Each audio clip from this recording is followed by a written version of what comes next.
and Wax program with Fibber McGee and Molly.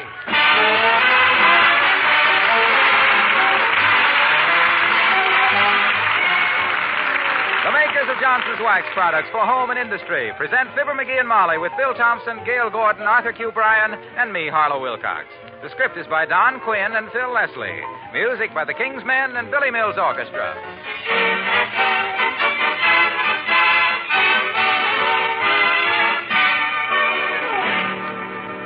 Fibber and Molly join us in a moment. The best way to bring out the beauty of your wood floors is to use Johnson's Paste Wax. And the best way to polish paste wax is to use a Johnson electric floor polisher. And ladies, here's good news. You can now rent one from your neighborhood dealer by the day, and at a very low cost. A Johnson electric polisher takes the hard work out of floor polishing. Its fast-spinning brush does all the buffing automatically as you guide the polisher across the floor. It's that simple. Yes, with a Johnson electric polisher, floor polishing is done in 1/10 the time it used to take. And, of course, you know how easy a glowing coat of hard, gleaming wax will be to keep clean. An occasional light dusting does the job, so ask your dealer about renting a Johnson electric polisher by the day. Or you can have one for your very own. The price is $44.50. Rent or buy. Either way, you'll find a Johnson electric polisher and a can of genuine Johnson's Paste Wax are the perfect pair to bring out the beauty of your home. Look on the bright side, shine up the right side, bring out the beauty of the home.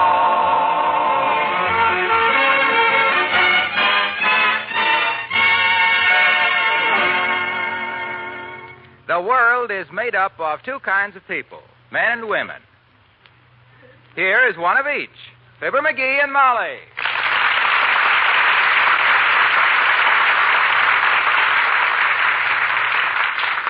So this guy says to me, okay, wise guy, he says, if you know so much about politics, he says, who's going to be elected president, he says. So I takes a deep breath, looks him square in the eye, and says, kind of cool and collected, I says, well, who's running? Well, he could see I had him there, because by the time he named everybody that's running, it'd be way past supper time for both of us. And am I boring you, kiddo? Not at all, dearie. I love to hear men talk politics. You do? Yes, they always seem so childish it brings out my motherly instincts. But I don't feel too good, McGee. I have a slight toothache. A toothache? Mm-hmm. Well, my gee whiz, baby. You can't just sit around all evening and suffer with a toothache. You know my policy. If a tooth starts bothering you, go to the dentist and have it yanked. Well, if that's your policy, dearie, it must have lapsed right after we were married. Well, what you mean? Well, for a man who likes to sit down as much as you do, I've never seen anybody so frightened of an easy chair with a glass bowl on the arm of it. Well, my teeth are particularly sensitive. They are? Most people have a thick layer of enamel on their teeth. I was born with a thin coat of shellac. Oh, well, this isn't enough for toothache to make a fuss about. It's more just a little touch of neuralgia. It'll go away. Okay. Let's change the subject. Good idea. Get your mind off it. Yes. Let's talk about something else entirely. Good. How long you had this toothache? Off and on all day. Hardly felt it most of the time, though. Oh? For a while this morning, I lost it entirely. I was listening to Fred Waring on the radio. Isn't he wonderful? You said it. My gosh, Snooky, we can't get Waring to play all day for you, you know. Well, the Johnson's Wax people did better than that. They got him to play all summer for them. Oh. Now, not a word to whoever this is about my toothache, McGee. I want to forget it. It's a deal. Come in. Oh, it's Mr. Wimple, McGee. Hello, Mr. Wimple. Hi, Wimp, old man. Hello, folks. Well, how's everything with you these days, Mr. Wimple? Oh, just fine, Mrs. McGee. Just keen, if I may use a slang expression. You know that Sweetie Face? Sweetie Face? You mean? My big old wife, yes. You know, Sweetie Face hasn't said a cross word to me for a solid week. Well, isn't that wonderful? Yes. She's been visiting her mother. Oh, I see. My goodness, I hope you two haven't quarreled. Oh, no. I've heard of fellows whose wives get mad at them and go home to their mothers and stay there. But I guess I just don't know how to work it. You know you'd miss her if she really left, Wimp. Can't you ever be serious, Mr. McGee? Mr. Wimple, what are your plans for the summer? Oh, we have the summer all mapped out. We've got enough money saved so that one of us can go to Honolulu and the other can stay here and go to the movies twice a week. I'll bet Sweetie Face takes the trip to Honolulu. Well, I must say she's very fair about things like that, Mr. McGee. We draw straws for it. Oh, which straw gets the trip to Honolulu? The long one or the short one? Whichever one Sweetie Face draws. Well, personally, I'm glad to see summer coming, Wimp. I like summer, too. Picnics and long walks and wondering who has your umbrella. I like summer, too. Did you ever hear my poem about summertime? I call it, It Was Not My Fault. How's it go, Wimp? It was not my fault. When I was young and my heart was gay, I had a girl whose name was May. She loved to picnic on the grass amidst the trash and broken glass, with hard-boiled eggs on which to choke and ants and thorns and poison oak. One day May sat upon a bee and leaped up screaming names at me. So my summer finished there that day, right at the very end of May.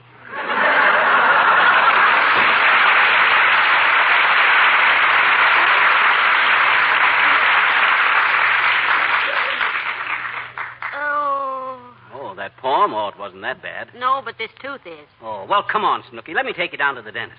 It's too late for office hours, but I'll call him up and have him meet us there. Oh, we can't do that. Why can't we? My gosh, I just paid him $42 for fillings. That's quite an outlay for an inlay. If I hadn't been an umpche, I'd have put up an eat bay, so don't feel you can't have him come. Oh, dear, it's Dr. Gamble. Oh, McGee. swell. He'll give you something for that tooth. No. I'm not a word to him, please. Oh, now. but Molly, you gotta have... It's too trivial. Come in. Hello, Molly. Hello, Dr. Gamble. Nice to see you. Hello, gruesome. Hi, butcher boy. How's your golf game? I haven't had time to play golf since August of 1940, and you know it. What made you think the doctor was playing golf, dearie? I heard a couple of other doctors talking about him. They said he was developing a bad slice. That's professional jealousy, my boy. It is common knowledge in surgical circles that a gamble incision is short and to the point. On an appendectomy, for instance, par for the course is 9 stitches. I do it in 7. Really, Doctor? 7 stitches? Why, certainly he does. Have you ever seen his needlework? My gosh, he must have studied sewing under Omar the tent maker. Now, McGee, don't talk like that to the good doctor. Well, I can't stand a guy that brags. Gee whiz, I may not be absolutely and completely perfect in every possible way myself, but if I got faults, at least I'll admit it. I'll face it. That I will say for you, my boy. Everyone at the Elks says that about you. Yeah. Oh, they do, Doctor? That McGee is not afraid to face his faults? I think that's what they mean. They always refer to him as Old False Face. They like me down there. Look, Doctor, if you don't play golf, how do you keep so fit? You must get some kind of exercise. Why shouldn't he be fit? He don't have to take those concoctions he dreams up himself. He just dishes them out. Ignoring the feeble jibe from little Big Mouth here, Molly, I usually manage to get out and play some softball on Saturday afternoons. Is that so? Yes, in fact, I'd agreed to catch for the Morticians team this week, but I had to cancel it on account of the newspapers. Yeah? What have the papers got to do with it? They ran a picture of me yesterday with a caption that said, "Local doctor agrees to play ball with the Undertakers."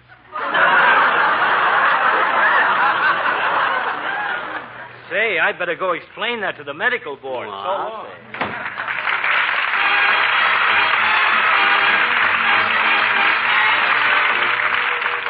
Billy Mills in the orchestra, and Tell Me a Story.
That tooth give you any trouble since dinner, Molly? Oh, hardly any, dearie. I'm sure it's just a temporary little upset. Yeah. I'll put a hot water bottle on it if it gets any worse. Oh, that's no good. Why isn't it? I tried that. I had a terrible toothache once, and somebody told me to put a hot water bottle on it, and by the time I got the dad-dreaded thing in my mouth, I like to strangle myself. You put the hot water bottle in your mouth? Oh, where else have I got teeth? I had to empty the water out of it to get it in my mouth, and then when I tried to fill it up again, I swelled up so much. Look. Can we change the subject? Okay. When we talk about it, it hurts. And... Come in. Oh, it's the old-timer, McGee. Hello, Mr. Old-timer. Hello there, kids. Hi, old-timer. Hey, before you say anything, let's not talk about teeth, huh? Molly's got a toothache. We want to keep off the subject. That's absolutely right, Johnny. Let her forget it. Yeah. The only way to let her forget it is to get her mind off it. Right, so let's talk about... Yes, sir, daughter. If you sit around brooding about that awful throbbing pain that keeps going through you like electricity, jangling your nerves like the bell on a hook and ladder, Well, stabbing at you like little hot needles, it'll hurt. Well, thank you. I remember when I was a kid, kids. We didn't have no dentist in them days, kids. No, sir. Papa used to take care of us kids' toothaches himself. your father? Yep, had a very simple system, Papa did. Yeah? Whenever we'd get a toothache, he'd just tie a string to the tooth, tie the other end to a brick.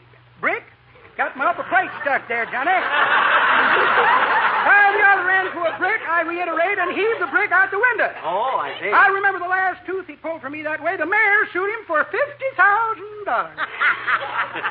The mayor? My gosh, what business was it of his? Well, it was this way, Johnny. Papa tied the string to a tooth, see? Yeah? Sat me down in the living room, tied a brick to the string, took it upstairs, and flung it out the second-story window. Why, heavenly days, what happened? Well, the string yanked me halfway up the hall steps, jammed me into the turn at the landing, and broke. Wow. Brick hit the mayor, who happened to be passing, and knocked him into the gutter cold.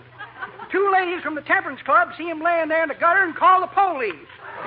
Cops chucked the mayor into the pokey, and the ladies got up a petition to throw him out of the city hall, and when he come to and got his wind back, he sued Papa. Papa got his wind back first, was over the border into Mexico, where he lived happily ever after, con mucho gusto. Adios, Amogies.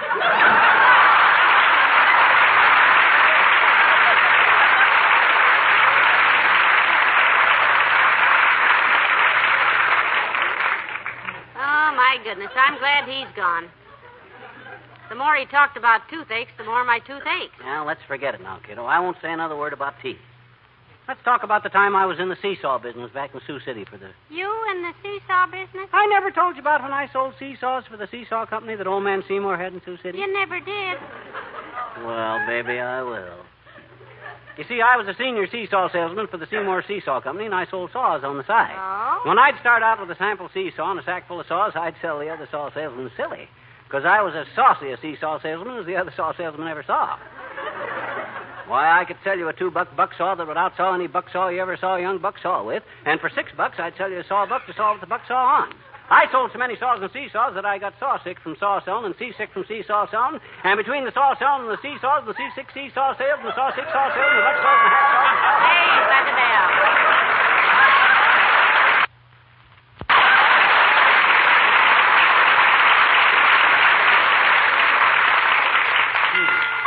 Come in. Hello, folks. Hello, Mr. Wilcox. Come in. Hi, Junior. Say, awfully sorry I'm late, kids, but I just came from a sales meeting. Well, now, you didn't have to rush over here all out of breath, Junior. We'd have made out some way, even if you didn't show up at all. No, I didn't want to disappoint you, pal. Disappoint us, he says. Gee, that was a great meeting we had tonight, What? kid. You see, our district manager always gives a short talk on some current event, some topic in the news. And tonight he really picked a subject. Yeah, what did he talk on, Junior? Politics, European affairs, or the love life of the anchovy? No, he selected as his subject Johnson's self-polishing blow coat.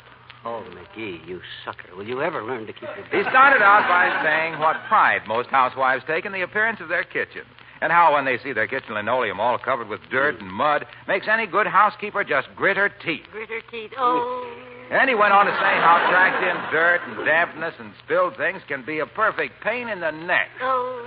Yeah, we know, Junior. But Until, look, of course, you discover how Johnson's self-polishing glow coat protects that linoleum against dirt and dampness and makes spilled things so easy to wipe up. Yeah, but what I'm And tell you- because there's no rubbing or buffing with glow coat, you find that more housewives use glow coat than any other floor polish. Yep. Because you can bet your back teeth, he Oh, back teeth. Oh. said.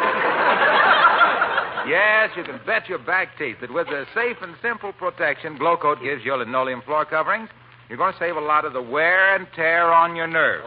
That uncertainty about the appearance of your home that leaves a housewife's nerves raw at the end of the day. Oh.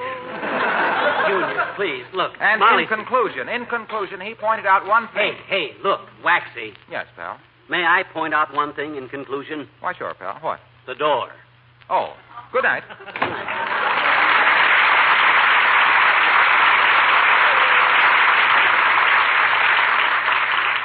Rabbit, you know, as much as I like that kid, sometimes he gets on my nerves a little. Nerves. Oh. Hey, you didn't hardly open your mouth while Junior was here, Molly. You usually help me annoy him a little bit. Well, I was afraid if I did, I'd scream. Yeah? No use kidding myself any longer, dearie. This tooth is killing me. Oh, gee whiz, kiddo. I wish you'd let me took you to the dentist while he was still open. Look, you sit down here. I'll run upstairs and get some aspirin out of the medicine chest. I looked a while ago. We haven't any aspirin. Well, I'll call Kramer's drugstore. Uh-oh. Kramer closes at 10 o'clock. What time is it? 11:30. Oh. Well, give me the phone. I'll call Kramer at home and have him run down there, open up, grab some aspirin, and run over here with it. I tried that. There's no answer. I guess I'm stuck with it until morning, dearie. Oh, no, you're not, baby. Leave everything to me. I'll get you some aspirin. Where? At Kramer's drugstore. It's closed. I'll open it. I can get in. Oh, no. Oh, yes. I'll sneak up the alley. I'll jimmy the door. Oh, no, I don't need aspirin. I feel better. Yeah. I'm going with you. Oh, no. Oh, yes. Okay. Oh.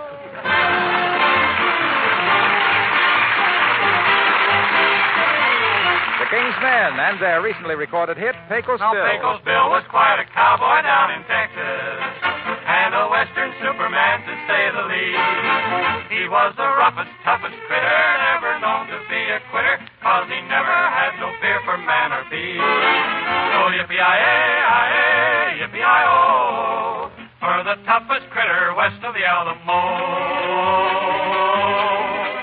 Once a band of rustlers stole a herd of cattle. Wanted steak. But they didn't know the herd they stole was Bill's. Big mistake. And when he caught them crooked villains, Pecos knocked out all their fillings. That's the reason why there's gold in them thar hills. So yippee-yi-yi, yippee-yi-oh, for the toughest critter west of the Alamo. Pecos lost his way while traveling on the desert. It was 90 miles across the burning sand. He knew he'd never make the border if he didn't get some water. So he took a stick and dug the Rio Grande. Oh, yippee-yi-yi, yippee-yi-oh, for the toughest critter west of the Alamo. While a tribe of painted Indians did a war dance, Pecos started shooting up their little game.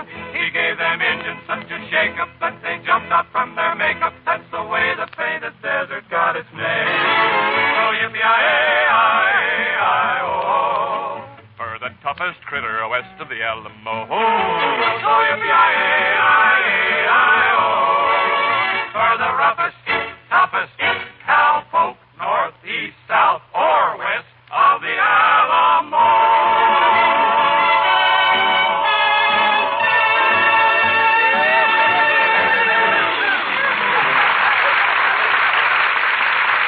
Nice song, Joe.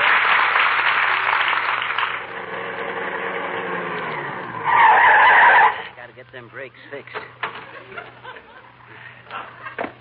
Okay. Right up this alley, kiddo. This is an alley. To the back door now. Right up to the back door of the drugstore. McGee, Huh? I don't feel quite right about breaking into Mr. Kramer's drugstore. I was always taught that burglary was rude. Oh, my gosh, we tried to get Kramer on the phone, didn't we? Why don't he stick to business? Business? My goodness, it's after 12:30 midnight. Well, is that our fault? Let's be logical about this thing. Oh, here we are. Here we are. Hadn't we ought to case the joint before we stick a shiv in the watchman and swag the hijack? Huh? Or hijack the heist? No. Or, Take it easy now. Take it easy, baby. First thing I got to do is disconnect the burglar alarm. If that thing ever starts clanging, we'll be up to our clavicles and harness bulls. How does it happen you know so much about disconnecting burglar alarms? I sat right there on the top of that very trash can and watched the guy install it. I told him at the time that any thief that couldn't get past that alarm with a bobby pin and a burnt match wasn't worth his... There we are. Burglar alarm is off. Look on that nail to your left there, kiddo. Under the windowsill. That's it. That's where Kramer keeps his extra key. Here you are. Yeah. With the key so handy and the alarm so easy to shut off, I don't know why Mr. Creamer even bothers to close the door, much less lock it. Well, if he didn't, the place would be full of flies in the morning. There we are. Okay, Snooky. After you. Go on in. Mr. Creamer must have been expecting somebody to break in. He left the light on. Yeah, now, let me see. Where does he keep the aspirin tablet? Make yourself an ice cream soda, kiddo, while I kind of snoop around a little Ice cream on this tooth? Yeah. McGee, how can you even suggest such a thing? Oh, let's see here in this drawer. Razor blades, toothbrushes, soda mints, inner tubes, wearing blenders, glow coat, bicycle clips. Oh, heavenly days, what's that? It's a burglar alarm. Come on, let's beat it. I thought you shut it off. I did. I told you that guy didn't know how to install a burglar alarm. Won't even stay turned off. Hey, we better scram. I ain't even found the aspirin yet, Molly. Never mind the aspirin. Let's take a powder. McGee, I hear a siren. Oh, so do I. It's the police, McGee. It's the police. Let's get out.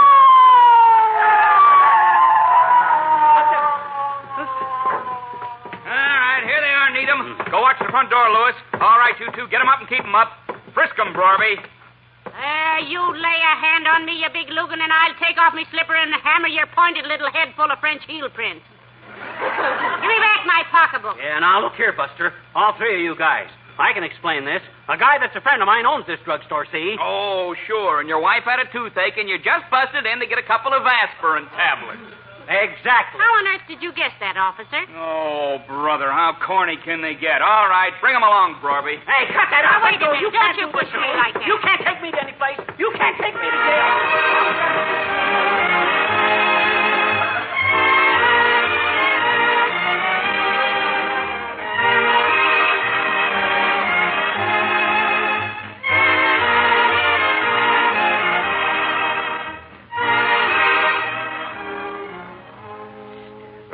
Looks bad for you, McGee. We've called everybody you suggested. So far, we haven't found anybody home. I don't know what this country's coming to when a guy's friends can't stay home and answer the phone when he gets in a jam. Well, personally, I'm tired of the whole argument. Just show us to our rooms, officer. I'm sleepy. Doggone it, this is ridiculous. There must be somebody in Wistful Vista that knows me and will vouch for me. Both? You'll have to admit this is a pretty silly story of yours, folks. If you only had some evidence that you were in... Here's somebody says he knows the drugstore burglars, Chief.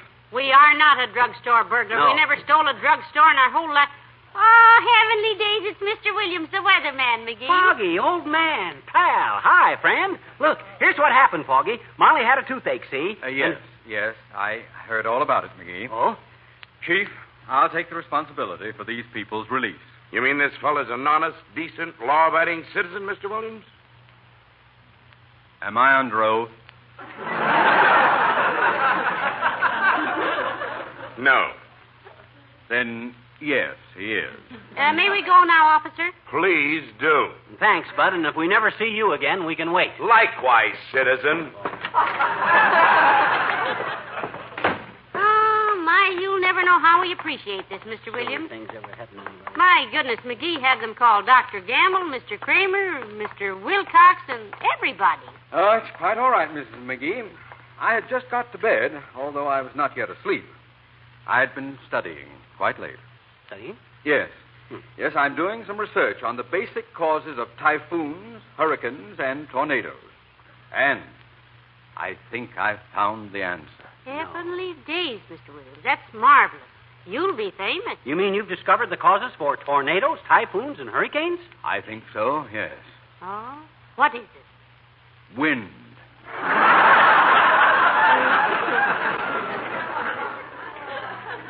But I'll ask you to keep the information confidential until I check into it a little further. Just ordinary wind. Can I drop you someplace? No, thanks, Foggy. They brung our car along to the station, wanted to check the trunk compartment for hot merchandise and dead bodies. Well, thanks a lot, kid. Not at all. Good night. Probably. Good night, Mr. Williams.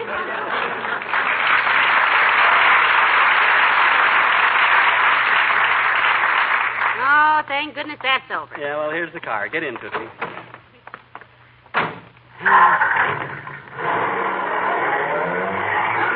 How's the toothache now? Well, it's all gone.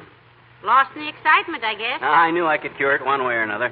Well, you certainly... McGee, you turned the wrong way. No, I didn't. Kramer's Drugstore is on Oak Street at 14th. But why Kramer's Drugstore? My toothache is gone. I don't need any aspirin. Well, I do. I got a headache. Keep an eye out for the cops, kiddo. I want to go get...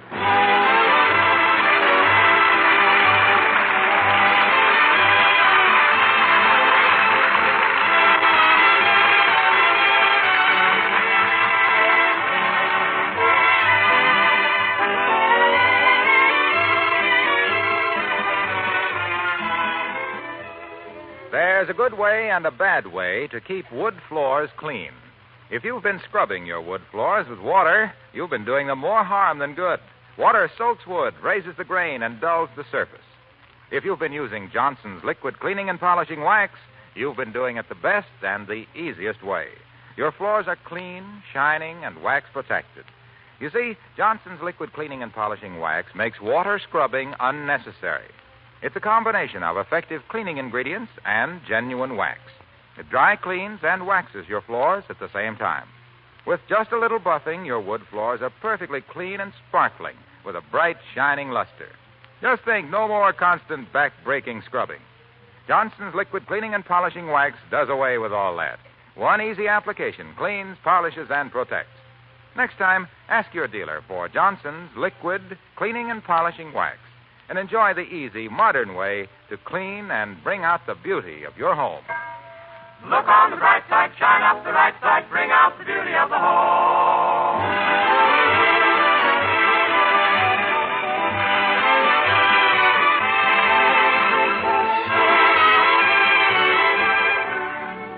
Well, dearie, I'm glad they had a policeman posted at the back door of the drugstore when you went back. Me too. It took both of us to figure out how to shut off that burglar alarm. Both of you? Yeah. You mean the policeman helped you get back in there? Sure. But why? He had an earache. Wanted me to get him a couple aspirin tablets. Have one? Yes, thank you. A pleasure. Take two. They're small. Good night. Good night, all.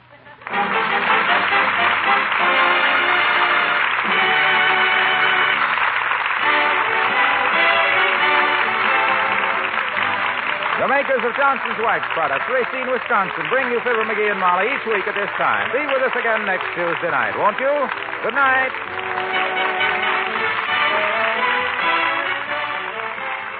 This is NBC, the national broadcasting company.